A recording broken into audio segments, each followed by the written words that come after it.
ভারতের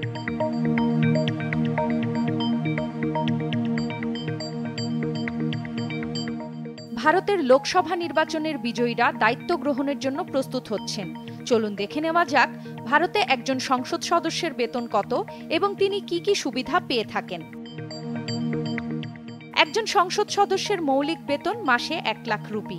2018 সালে মূল্যস্ফীতি এবং জীবনযাত্রার ব্যয় বৃদ্ধির ফলে বেতন বাড়ানো হয়। এছাড়া একজন সংসদ সদস্য সংসদীয় আসন ভাতা হিসেবে মাসে 70,000 রুপি পেয়ে থাকেন, যা তাদের সংসদীয় এলাকায় কার্যক্রম পরিচালনা ও যোগাযোগ রক্ষায় ব্যয় করার কথা। কার্যালয়ের খরচ হিসেবে অর্থাৎ স্টেশনারি পণ্য, টেলিযোগাযোগ কর্মচারীদের বেতনাদি খাতে প্রতি মাসে একজন এমপি 60,000 রুপি পেয়ে থাকেন। পার্লামেন্টে অধিবেশন এবং বিভিন্ন কমিটির বৈঠক চলাকালীন একজন সংসদ সদস্য আবাসন, খাবার এবং আনুষঙ্গিক খরচ বাবদ দৈনিক 2,000 রুপি ভাতা পেয়ে থাকেন। সংসদ সদস্য এবং তাদের পরিবারের সদস্যরা বার্ষিক 34টি অভ্যন্তরীণ বিমান যাত্রার সুযোগ পাবেন বিনামূল্যে। এছাড়া পেশাগত এবং ব্যক্তিগত কাজে বিনামূল্যে রেলের প্রথম শ্রেণীর কামরায় ভ্রমণ করতে পারবেন।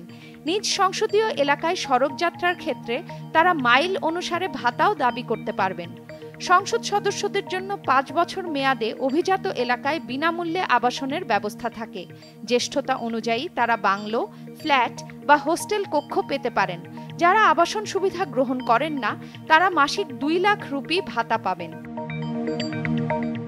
সংসদ সদস্য এবং তার পরিবারের সদস্যরা কেন্দ্রীয় সরকারি স্বাস্থ্য পরিকল্পনার আওতায় বিনামূল্যে চিকিৎসা সেবা পাবেন, যার মধ্যে রয়েছে সরকারি এবং নির্বাচিত বেসরকারি হাসপাতাল।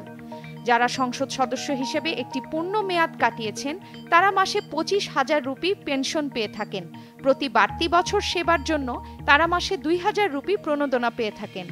এছাড়া একজন সংসদ সদস্যের বার্ষিক 1.5 লাখ রুপি সমমূল্যের টেলিফোন কল বরাদ্দ থাকে এবং তাদের বাসা ও কার্যালয়ে উচ্চগতির ইন্টারনেট সংযোগ দেওয়া হয়। সেই সঙ্গে সর্বোচ্চ 50,000 ইউনিট পর্যন্ত বিনামূল্যের বিদ্যুৎ এবং বার্ষিক 4,000 কিলোলিটার পানি পেয়ে থাকেন তারা।